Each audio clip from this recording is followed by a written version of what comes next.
Hey, what's going on, guys? I've got, this is Benji here from Nerf Herder Customs. I've got, cool, okay, so one of my favorite hilts that I actually don't talk that much about. It was my favorite when I was a kid. I wanted it so bad. I had the Power of the Force or whatever ones, or little tube ones, but this goes back, man. This is my 89sabers Qui Gon Jinn. This thing I have had on my shelf empty for going on 4 years, 5 years, four years probably. It's been empty for a long time, and I finally was like, you know what, let's install this thing. So I really took my time on getting to this guy for one reason mainly, and that was it was a one button.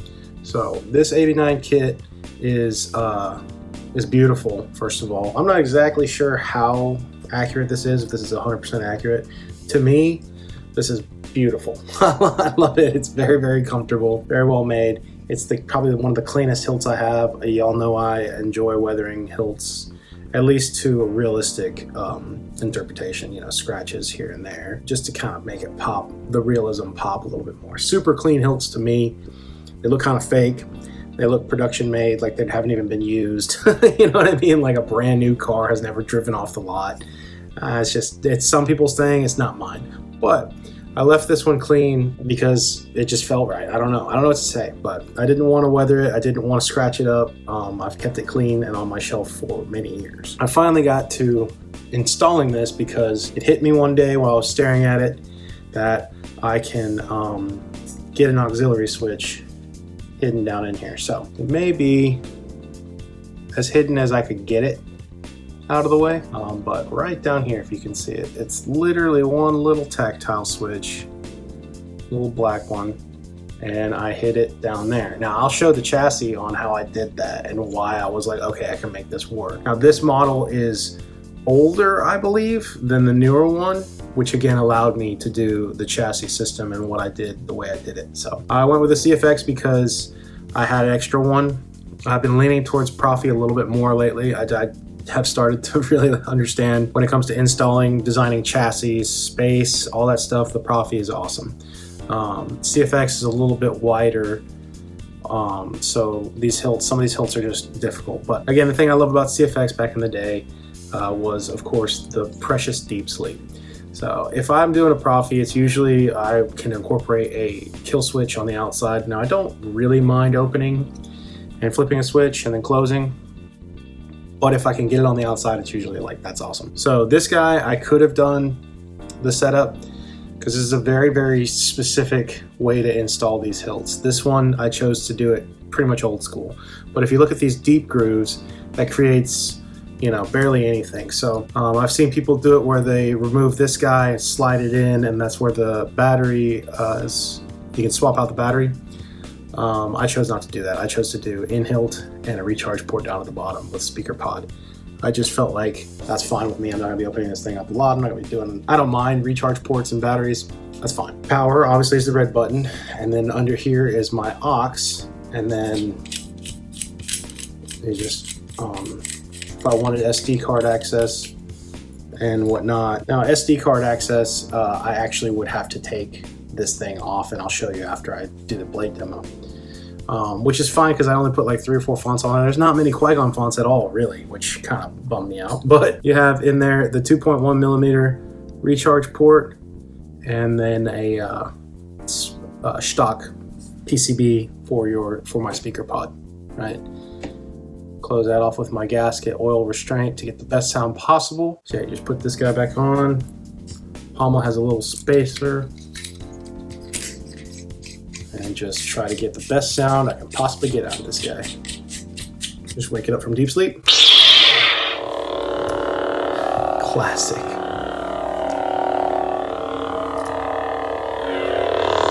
It's not the loudest, but it is loud. I was kind of expecting more. But I also realized that his font's kind of quiet because the blaster's loud. So right down there. See, that's very loud. So like the hum and the swings on these fonts are kind of quiet. but it can be loud.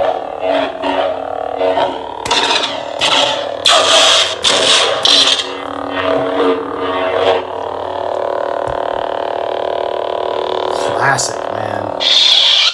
Whew, that was Phantom Menace is my Star Wars, you know. I mean, I grew up on OT. I went to all the theaters, special editions, and all that stuff. But that Phantom Menace just hit. I was in 6th grade. Oh, man. There's my CC-Sabers lit NeoPixel. Whew. It is crisp. It's very crisp. 1-inch blade. But yeah, that install was it was a little tricky for sure. But this set screw is so stinking small. It's my one gripe about this thing. I'm always kind of scared I'm gonna lose that Allen key. If anybody knows what size that 89 Allen key is, let me know. I want to grab another one just in case. Oh, it just feels good, looks good.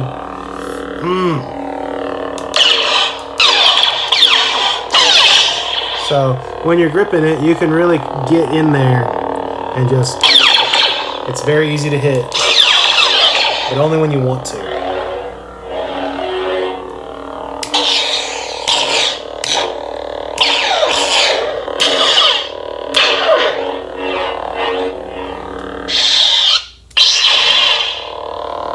Love this hilt.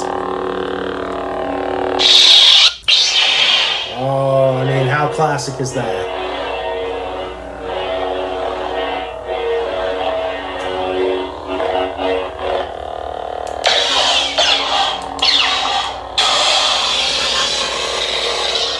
Right tricks don't work on me. Only money.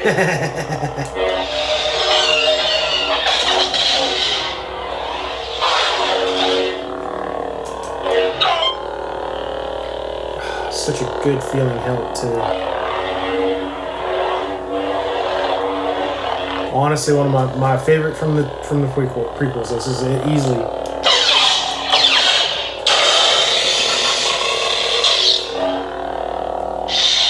And then of course I've been really wanting to do this for a long time. I've got to do it on the Obi-Wan Kenobi hilts, the Phantom Menace hilts, but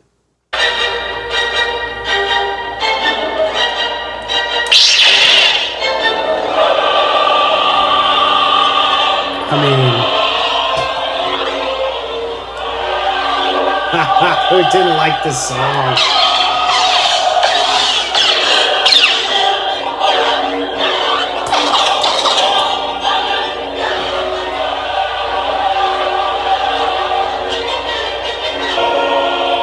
All right.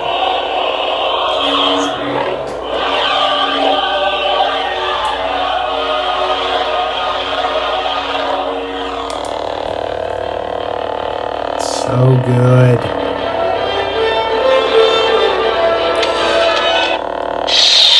So good. So I only have 4 fonts on here. I'm Qui Gon too. This is that's from Cacophonic Fonts, and then we got K Sith. Master Qui Gon. K Sith, Qui Gon. We'll handle this.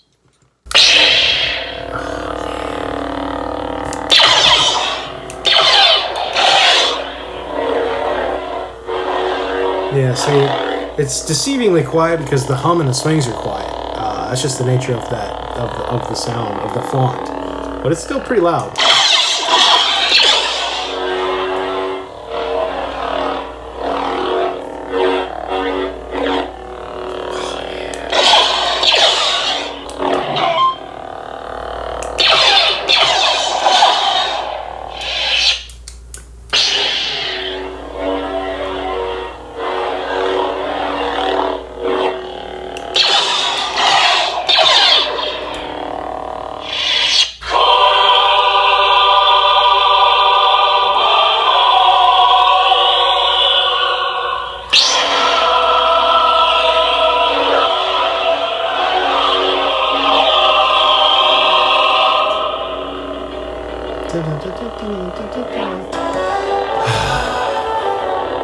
That's just a fine wine, dude. That is literally like only somebody with taste understands how delicious this is. You know what I mean? This is a palate cleanser.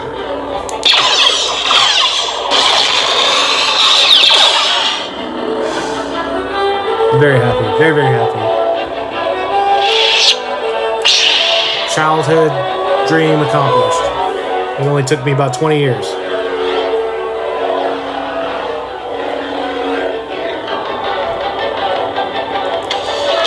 Alright, that's enough. YouTube's gonna get mad at me. And then I got Master Qui-Gon. Qui-Gon Jinn. this is from Tales of the Jedi. Your deal will soon be over. It's by Coverphonic Fonts. This package is awesome. Been meaning to review that. Tales of the Jedi was awesome. Love that way more than almost anything Lucasfilm's put out in a while. And I loved that episode with Qui-Gon and Dooku going to that planet to rescue the Senator's son or whatever. But this is a font for that. But Jesse, Coverphonic Fonts has the Tales bundle, and it has like all the sabers from Tales of the Jedi animated show. But love it.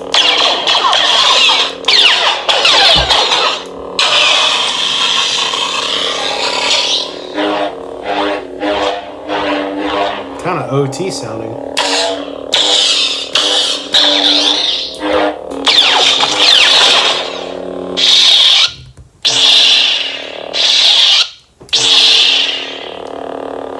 Gorgeous helmet.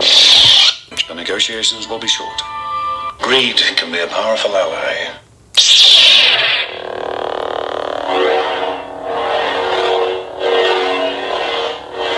I don't know what font this is. I don't think it's a Qui-Gon font. But I think I put it on here because I wanted to test it out. See how loud it was. I'm Qui-Gon Jinn. Anakin, drop! Love it. Alright, so let's use this extremely tiny Allen key here. Good God, as small as possible. Alright, so now what I'm going to do is I'm going to show you guys the chassis and how I did it. So this takes a second. Take off this CoverTech wheel. This is another reason why I was like, you know what, CFX will be fine, because I don't open this ever, which is all the more funny that I spent this much time on the chassis. You're never gonna see it. I just got to the point now where I can't do a simple chassis, even if it's something that's easy. I'm still gonna be like, well, what if I add a little extra something to it? So this was why I decided to do this. So this door comes off, and there's your aux. Now this is sharp too. That's another reason why I hate taking this thing off. This door gives me the ugh. And I'm not sanding it because it needs to sit flush, but you gotta kind of grab it a certain way. So I made it to where that door just slides over my switch. That way I don't have to do anything. But I'm gonna take that guy off. And then here's my chassis. It's completely unnecessary. There was no reason for me to do it like this. Like, what? Like, who was in charge? It's me, dude. I didn't need to do this crap, but so put that pommel back on there. So you got, like I said, the recharge port you can access through there. The SD card you can access through here. Installed it upside down because that's what I like to do. I gotta stop joking about that. Yeah, you got auxiliary switch right there. Or very, very straightforward. Right? But, you know, I wanted to make it at least look like there's something there, you know what I mean? Like there's at least some kind of mechanics to the inside of this guy. So it's not just a black board holder or whatever. But the difference is that I think the other versions has a bar that goes all the way across it. This one just has this peg right here to lock the door down. So yeah, I hate how sharp that thing is. So I take the door and you just plop it right there. Right, once I'm done, and then you got two screws.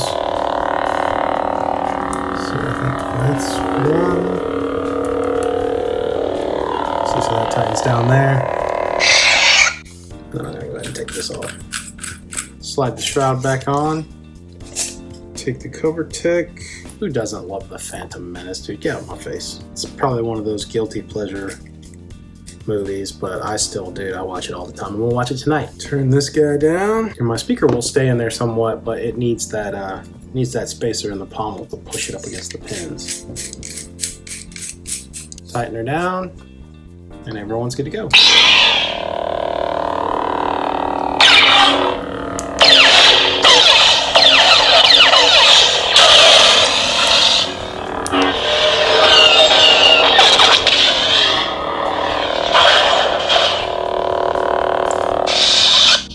There we are. My 89 Sabers Qui Gon Jinn.